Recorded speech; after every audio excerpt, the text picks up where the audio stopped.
நாமக்கல் மாவட்டம் என்றாலே பொன்மனச்சம்மல் புரட்சி தலைவர் எம்ஜிஆர் புரட்சி தலைவர் எக்கு கோட்டை நாமக்கல் மாவட்டம்.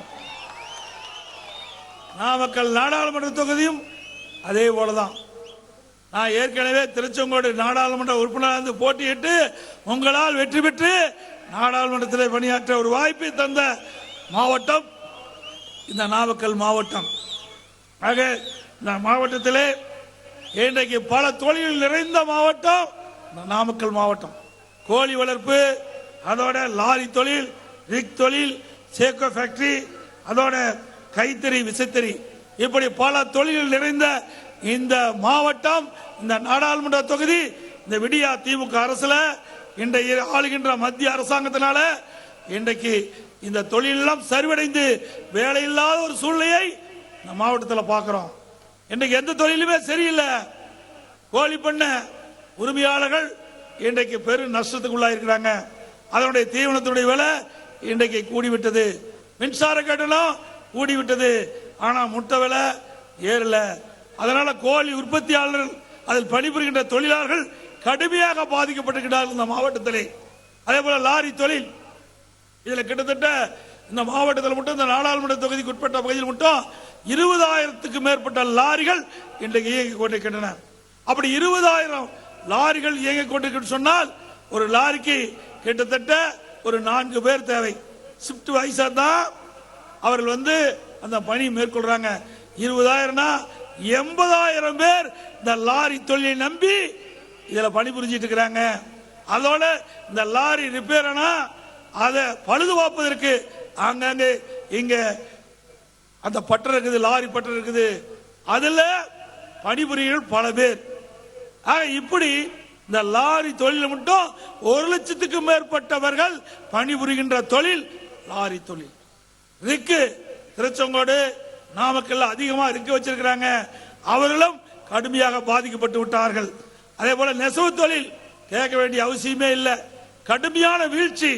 அண்ணா திமுக அரசு இருக்கின்ற விலை இந்த நெசவு தொழில் ஈடுபட்டவர்களுக்கு மானியம் கொடுத்தோம். மானியம் கொடுத்த அண்ணா திமுக அரசு, நான் முதலமைச்சர் இருந்த பொழுது மானியம் கொடுத்தோம். அதனால இந்த தொழில் காப்பாற்றப்பட்டது. இந்த தொழில் ஈடுபட்டவர்களுக்கு பசுமை வீடுகள் கொடுத்தோம் அண்ணா திமுக ஆட்சியில. இந்த ஆட்சியில் அது நிறுத்தப்பட்டு விட்டது. விசைத்தறி தொழில் கேட்க வேண்டிய அவசியமே இல்லை. இன்றைக்கு இந்த பகுதியில் சங்ககிரி சட்டமன்ற தொகுதி, குமராவளையம் இந்த மாவட்டமா இருந்தாலும் அது ஈரோட்டில் சேர்ந்திருக்குது. பல பகுதியில் விசைத்தறி இயக்கிட்டு இருக்காங்க. ராசிபுரம் பகுதியில் நிறைய இடத்துல விசைத்தறி தொழில் இருக்குது. இந்த தொழிலும் நடிவடைந்திருக்கு. அதோட ஒரு மோசமான நிலை, இந்த விசைத்தறி தொழில் சர்வடைந்த காரணத்தினாலே இதில் பணிபுரிந்த தொழிலாளருக்கு வேலை இல்லை. உரிமையாளர்களாம் வாழ்க்கை நடத்துவதற்கே போராட்டம். அதனால அந்த தறிகளெல்லாம் எடைக்கு போடுகின்ற அவலநிலை இந்த விடியா திமுக ஆட்சியிலே பார்க்கிறோம். பல செய்தித்தாள்ல பார்த்தோம். இங்க இருக்கின்ற நம்முடைய மண்ணின் மைந்தர் அறிவிச்சார் முன்னாள் அமைச்சர் சவர் தங்கமணி அவர்கள் சட்டமன்றத்தில் பேசினாங்க.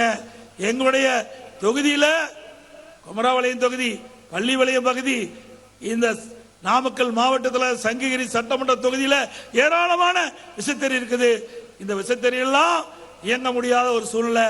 அதனால பெரும் நஷ்டத்துக்குள்ளாகி அவருடைய தறியெல்லாம் எடைக்க போடுகின்ற அவலநிலை தொடர்கிறது.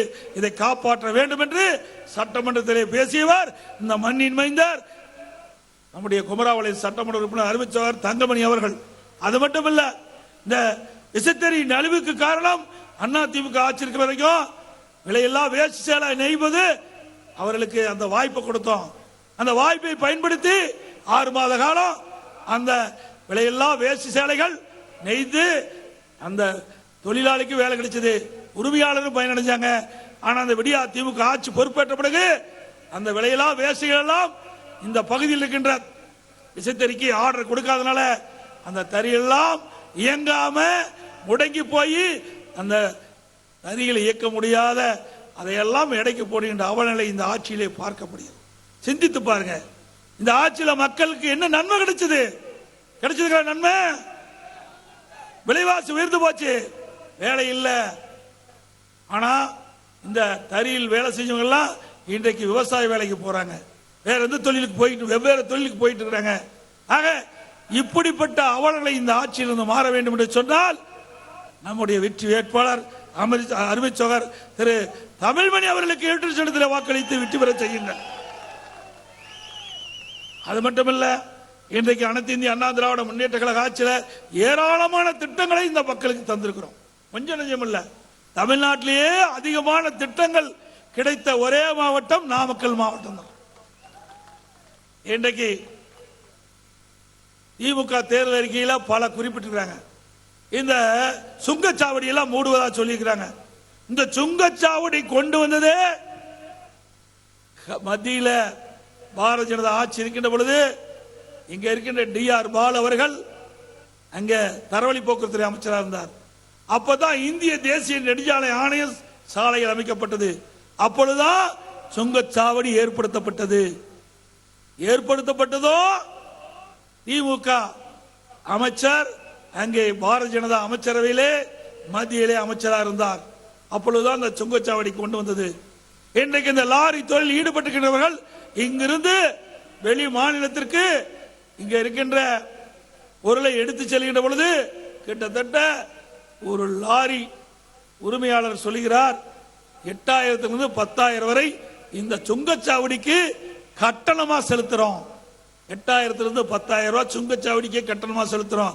அந்த பணம் கூட எங்களுக்கு மீதி ஆகிறது இல்ல, நாங்க எப்படி இந்த தொழில் புரிய முடியும் அப்படின்னு லாரி உரிமையாளர்கள் என்னிடத்திலே பேசியிருக்கின்றார்கள். எதற்காக சொல்லிட்டு சொன்னால், இப்பொழுது திராவிட முன்னேற்ற கழக தேர்தல் அறிக்கையில சுங்கச்சாவடி மூடப்படும் என்று அறிவிப்பு கொடுத்திருக்கின்றார்கள். கொண்டு வந்தது அன்றைய தினம் மத்தியில இருந்த பாரதிய ஜனதா அரசாங்கம். அதிலே திமுக அங்க வைத்தது அமைச்சரவையிலே DR பாலு தரவழி போக்குவரத்துறை அமைச்சராக இருந்தார். அந்த காலகட்டத்தில் தான் இந்த சுங்கச்சாவடி வந்தது என்பதை நாட்டு மக்கள் அறிய வேண்டும். அதை கொண்டு வந்ததும் அவர்கள் இன்றைக்கு அதை ரத்து செய்ய வேண்டும் என்பதும் திமுக இரட்டை வேடம் போடுகின்ற ஒரே கட்சி திமுக கட்சி என்பதை நிரூபணமாகிவிட்டது. அதே போல நீட் தேர்வு திமுக அங்க வைக்கின்ற அமைச்சரவை காங்கிரஸ் மத்தியில் ஆண்டது 2010 காங்கிரஸ் ஆட்சி மத்தியில திமுக இங்க இருக்கிற நாடாளுமன்ற உறுப்பினர் திரு காந்தி செல்வன் அவர்கள் மத்திய சுகாதாரத்துறை இணை அமைச்சராக இருந்தார். 2010 December 21 medical council of India gazette notification போட்டாங்க. இங்க இந்த தொகுதியில் வெற்றி பெற்ற நாடாளுமன்ற உறுப்பினர் மத்திய சுகாதாரத்துறை இணை அமைச்சராக இருந்த காலகட்டத்தில் தான் இந்த நீட் தேர்வு வந்தது. இதுதான் ஜீவோ, இதாங்க ஜீவோ. ஆனா பொய்யா பேசுறாங்க.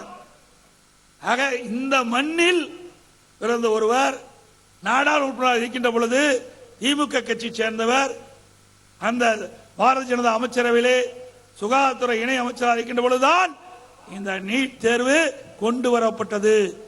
கொண்டு வந்ததும் அவர்கள் இன்றைக்கு ரத்து செய்ய வேண்டும் என்று மக்களை ஏமாற்றி நாடகம் அடிப்பதும் திமுக கட்சி, திமுக தலைவர். அதோட திரு ஸ்டாலின் பேசினார். 2021 சட்டமன்ற பொதுத் தேர்தல் போது பேசினார். ஊரூரா பேர் பேசினார். திராவிட முன்னேற்ற கழகம் ஆட்சிக்கு வந்தவுடன் முதல் கையெழுத்து நீட் தேர்வு ரத்து செய்யப்படும். 3 வருஷம் உருவாடி போச்சு, இன்னும் செய்யல. திரு உதயநிதி ஸ்டாலின், திரு ஸ்டாலினுடைய மகன், அவர் தேர்தல் பிரச்சாரத்தில் சொன்னார், இந்த நீட் தேர்வை ரத்து செய்வதற்கு எங்களிடத்தில் ரகசியம் இருக்குன்னு சொன்னார். இந்த ரகசியத்தை இதுவரைக்கும் வெளியிடவே இல்லை. ஆக மக்களை ஏமாற்றி கவர்ச்சிகரமாக பேசி ஆட்சிக்கு வந்த அரசு தான் விடியா திமுக அரசு. ஆனா அண்ணா திமுக அப்படி அல்ல.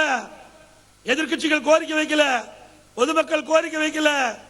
அனைத்து இந்திய அண்ணா திராவிட முன்னேற்ற கழகம் எப்பவும் ஏழை எளிய மக்களுக்காக நன்மை செய்கின்ற இயக்கம் என்ற ஒரே அடிப்படையில் அரசு பள்ளியை படித்த மாணவ செல்வங்கள், கிராமத்தில் இருக்கின்ற ஏழை விவசாயி தொழிலாளி, விவசாயியுடைய பிள்ளைகள், மூட்டை சுவைக்கின்றவர்கள், தெருவோரம் கடை வைத்திருக்கின்றவர்கள், அப்படி அடிமட்டத்திலே வாழ்கின்ற குடும்பத்திலே பிறந்த மாணவ மாணவி அவர்களும் MBBS டாக்டர் ஆகணும், பல் மருத்துவராக வேண்டும்.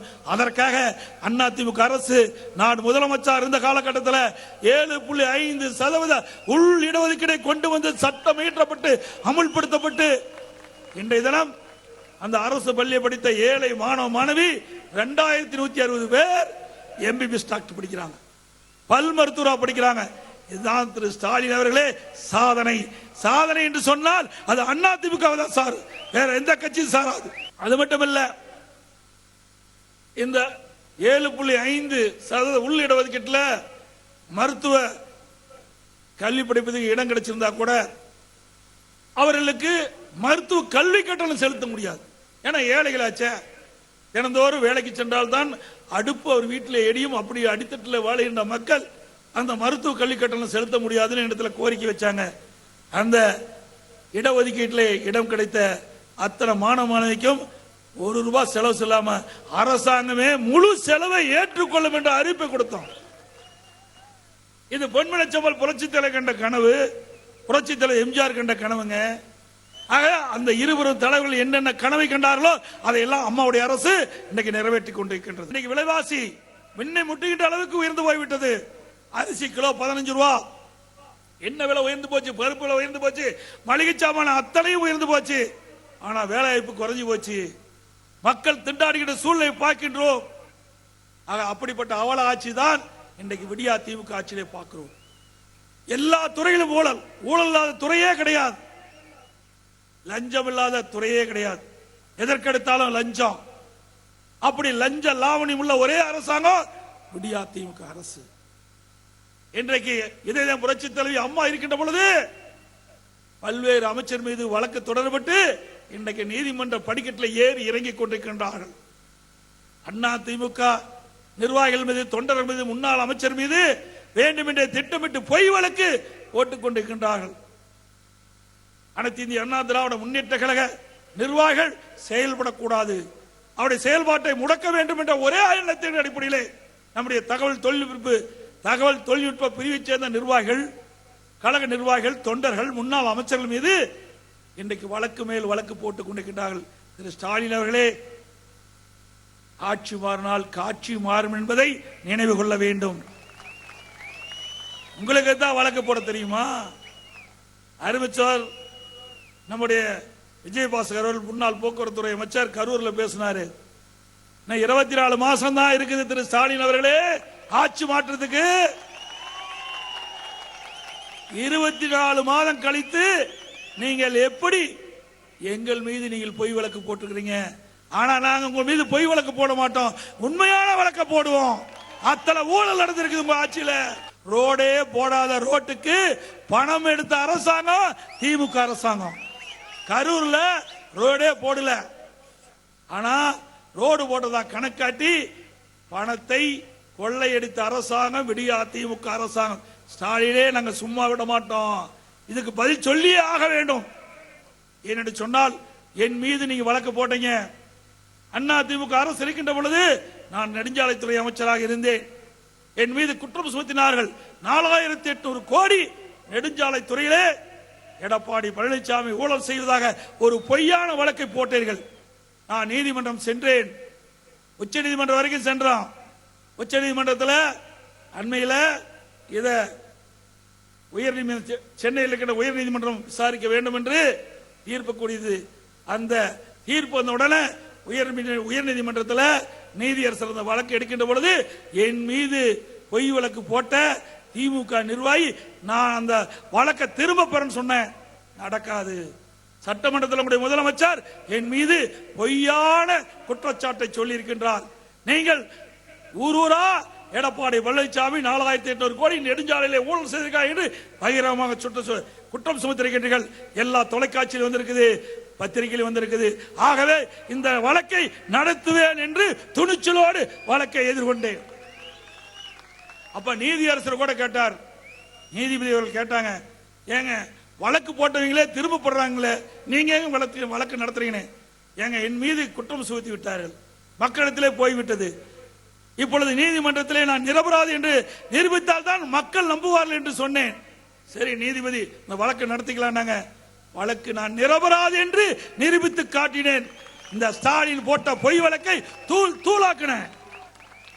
அதற்கு மேலாக திரு ஸ்டாலினுடைய அரசாங்கம் உச்ச நீதிமன்றம் போனாங்க. உச்ச நீதிமன்றத்தில் இந்த வழக்கு வந்தது. அங்கேயும் இந்த வழக்கு தகுதியற்றது என்று டிஸ்மிஸ் செய்யப்பட்டது. ஸ்டாலின் அவர்களே, உயர் நீதிமன்றம் உச்ச நீதிமன்றத்தில் நான் நிரபராதி என்று நிரூபித்து வந்தேன். உங்களுக்கு தில்லு திராணி இருந்தா நாங்க போட்ட வழக்கில் நீங்க நீதிமன்றத்துக்கு போக வேணும், வழக்கு சந்திக்க வேணும். அந்த திராணி கிடையாது, தெம்பு கிடையாது. ஏன்னா ஊழல் செஞ்சிருக்கிறாங்க. மடியிலே கணம் இருக்குது, வழியிலே பயம் இருக்குது. அண்ணா திமுகவை பொறுத்த வரைக்கும் மடியிலே கணம் இல்லை, வழியிலே பயம் இல்லை.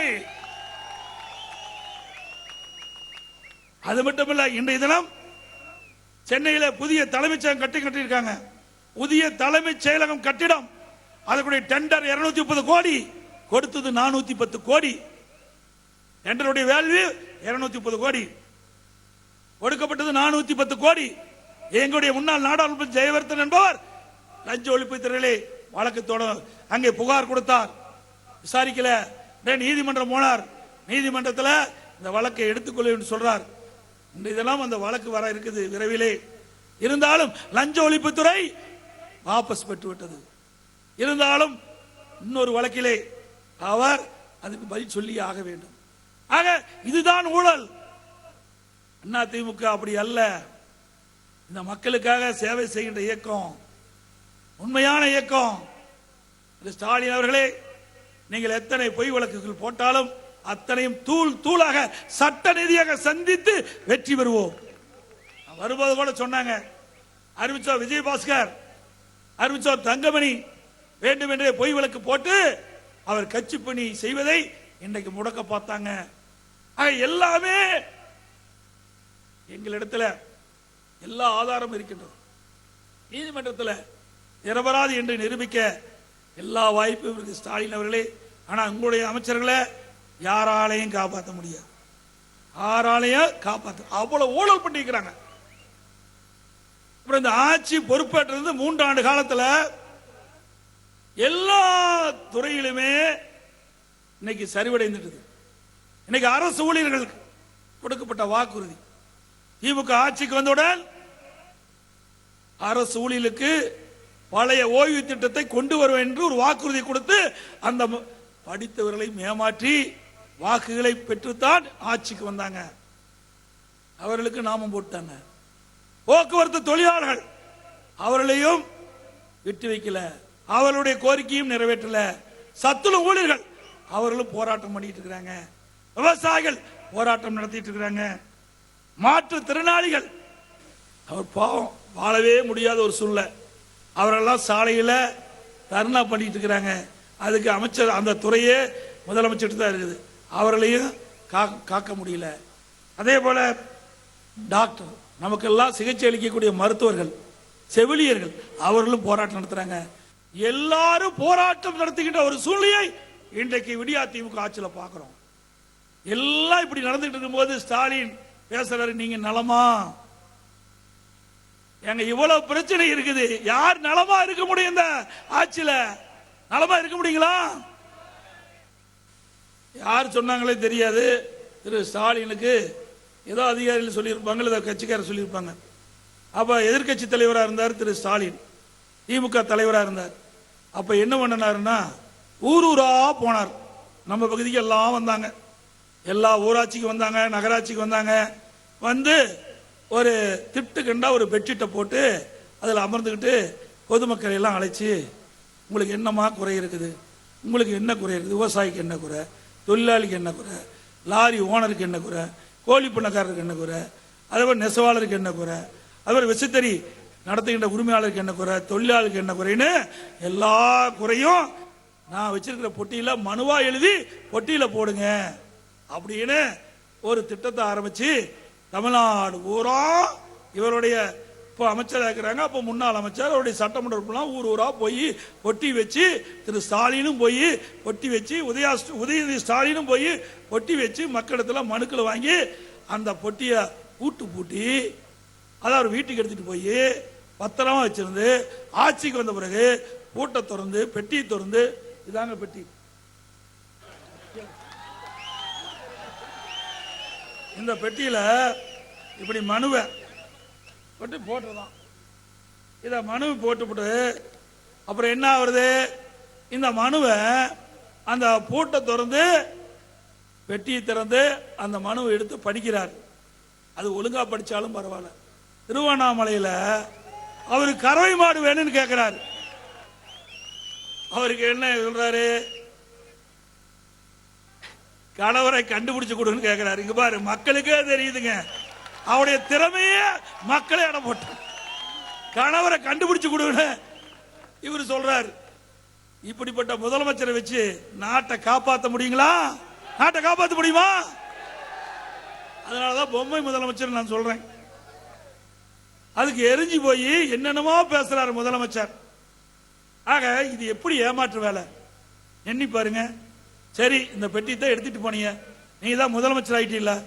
சரி, அந்த பெட்டியை திறந்து அந்த மனுக்களை எடுத்து அந்த மனுக்கு ஏதாவது தீர்வு கண்டீங்களா? அதுவும் இல்லை. அப்ப அந்த பெட்டி வச்சு மனுக்கெல்லாம் போட்ட பிறகு, பெட்டி பூட்ட பிறகு சொல்றாரு, நீங்க கொடுத்த மனுவுக்கு தீர்வு காணவில்லை என்றால் நான் முதலமைச்சராகி என்னுடைய அறைக்கு, என்னுடைய அறை கதவுகள் திறந்தே இருக்கும், நேரடியா வந்து மனு கொடுத்து உங்களுடைய குறைகளை போக்கிக் கொள்ளலாம். எத்தனை பேரைய போய் பார்த்தீங்க? எப்படி ஏமாற்று வேலை பாருங்க. ஒரு போலீஸ்காரர் தன்னுடைய குழந்தைக்கு சரியா மருத்துவமனையில் வைத்தியம் செய்யவில்லை என்று தலைமைச் செயலகத்தில் போராடிட்டு இருக்காரு. போலீஸ்காரர் முதலமைச்சர் பார்க்க விடல. போலீஸ்காரருக்கு இப்படிப்பட்ட நிலைமை, மக்களுக்கு எந்த நிலைமை என்பது எண்ணி பாருங்க. எவ்வளவு ஏமாற்று வேலை. எல்லாம் நான் நினைச்சேன், ஒன்னா சாவி தொலைஞ்சு போயிருக்கணும், இல்ல பெட்டியே தொலைஞ்சு போயிருக்கணும். இருந்தா ஏதாவது வந்திருக்கணும் பதில். இது வரைக்கும் பதிலே காணோம். இப்படி மக்களை தந்திரமாக விஞ்ஞான முறைப்படி கவர்ச்சிகரமாக பேசி மக்களை ஏமாற்றி கொள்ளைப்பத்தின் வழியாக ஆட்சி பொறுப்பேற்ற முதலமைச்சர் ஓட்டு போட்ட மக்களை மறந்துதான். ஆகவே இந்த வருகின்ற தேர்தல் மிக முக்கியமான தேர்தல். விலைவாசி குறைக்க வேண்டும், இன்றைக்கு நாட்டு மக்களுக்கு தேவையான நன்மைகளை கிடைக்க வேண்டும் என்று சொன்னால் அருமைச்சார் நம்முடைய தமிழ்மணி அவர்கள் வெற்றி பெற வேண்டும். அது மட்டும் இல்லைங்க, 2019 நாடாளுமன்ற தேர்தல் திமுக கூட்டணிக்கு 38 நாடாளுமன்ற உறுப்பினரை இந்த தமிழ்நாட்டு மக்கள் தந்தாங்க. அங்க நாடாளுமன்றத்துக்கு போய் என்ன பேசுனீங்க? என்ன திட்டத்தை கொண்டாந்தீங்க? ஒண்ணுமே இல்லை. அதனால தமிழ் மக்கள் எந்த நன்மையும் பெற முடியல தமிழ்நாட்டு மக்கள். ஆக அந்த பெஞ்ச தேர்ச்சி தான் 5 வருஷம் கண்டக்கிறது. ஆனா இதே அனைத்து இந்திய அண்ணா திராவிட முன்னேற்ற கழக நாடாளுமன்ற 2014 தேர்ந்தெடுக்கப்பட்டு 2019 வரைக்கும் நாடாளுமன்றத்தில் சிறப்பாக செயல்பட்டாங்க. காவிரி நதி பிரச்சனை உச்சநீதிமன்றம் அளித்த தீர்ப்பு அன்றைக்கு மத்திய அரசாங்கம் நிறைவேற்ற மறுத்தது, காலதாமம் செஞ்சது.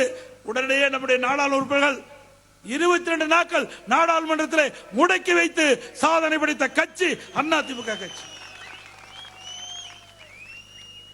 அதனால மத்திய அரசு பணிந்து நாம் வச்ச கோரிக்கை காவிரி மேலாண்மை ஆணையம், காவிரி நீர்முறைப்படுத்திக் குழு ரெண்டையும் அமைச்சு கொடுத்து சாதனை மேல் சாதனை படைத்த அரசாங்கம் அதிமுக அரசாங்கம். எங்களை பார்த்தா தில்லுங்கிற அதிமுக எடப்பாடி பழனிசாமி பாரதிய ஜனதா கண்டு பயப்படுறார். கள்ள உறவு வச்சிருக்கிறாங்க. என்னையா கள்ள உறவு என்ன அர்த்தம் தெரியுமா? அது பழக்க தோஷம். அவளுக்கு பரம்பரைக்கே அப்படி இருக்க மாட்டேங்குது. அதனாலதான் அப்படிப்பட்ட ஒரு உயர்ந்த பொறுப்பில் இருக்கிற ஒரு முதலமைச்சரும் விளையாட்டுத்துறை அமைச்சரும் இப்படி பேசினா எப்படி மக்கள் நினைப்பா என்பதை கூட சிந்திக்காமல் பேசுகின்ற ஒரு முதலமைச்சர் இன்றைய முதலமைச்சர் ஸ்டாலின் அவர்கள். ஸ்டாலின் அவர்களே, நாங்க எப்பொழுதும் கள்ள தொடர வேண்டிய அவசியம் எங்களுக்கு கிடையாது. நாட்டு மக்களுக்கு, தமிழ்நாட்டு மக்களுக்கு தீங்கிழைக்கக்கூடிய, பாதிப்பு அடையக்கூடிய எந்த திட்டம் எப்பொழுது வந்தாலும் எதிர்த்து போராடி வெல்வோம். அந்த தில்லு திராணி எங்ககிட்ட இருக்குது, உங்ககிட்ட இல்ல. நீங்க மத்திய அரசை கண்டு பயப்படுறீங்கன்னு சொல்றீங்க, நாங்க பயப்பட்டு சொல்றீங்க. உண்மையிலே நீங்க தான் பயந்து இருக்கிறீங்க. என்ன எதிர்கட்சியா இருக்கும்போது கோ பேக் மோடிங்கிறீங்க, கருப்பு பலூன் விடுறீங்க, கருப்பு கொடி காட்டுறீங்க. ஆளுங்கட்சி ஆன உடனே வெல்கம் மோடிங்கிறீங்க. உதயநிதி ஸ்டாலின் அங்க போய் சரணகதி அடங்கி மோடியை வற்புறுத்தி, திரு மோடி அவர்களை வற்புறுத்தி சென்னைக்கு வரவழைச்சு அந்த திட்டத்தை ஒதுக்கிறீங்க. யார் சிந்திச்சு பாருங்க, யார் யாரை கண்டு பயந்து கொண்டிருக்கிறார் என்பதை மக்கள் முடிவு செய்து கொள்ளுங்கள். அனைத்து இந்திய அண்ணா திராவிட முன்னேற்ற கழகம் சரி, அனைத்து இந்திய அண்ணா திராவிட முன்னேற்ற கழகம் அரசும் சரி, நாட்டு மக்களுக்காக எதை வேணாலும் நாங்கள் செய்து கொடுப்போம். நாட்டு மக்கள் நன்மை பெறுவதற்கு எதை வேணாலும் செய்து கொடுப்போம். எதற்கு நாங்கள் அஞ்சியவர் கிடையாது. துணிச்சல் மிக்கவர்கள் அனைத்து இந்திய அண்ணா திராவிட முன்னேற்ற கழகம் தொண்டை நிர்வாகி அத்தனை பேரும் செய்திகளை உடனுக்குடன் தெரிந்து கொள்ள உடனே சப்ஸ்கிரைப் பண்ணுங்க.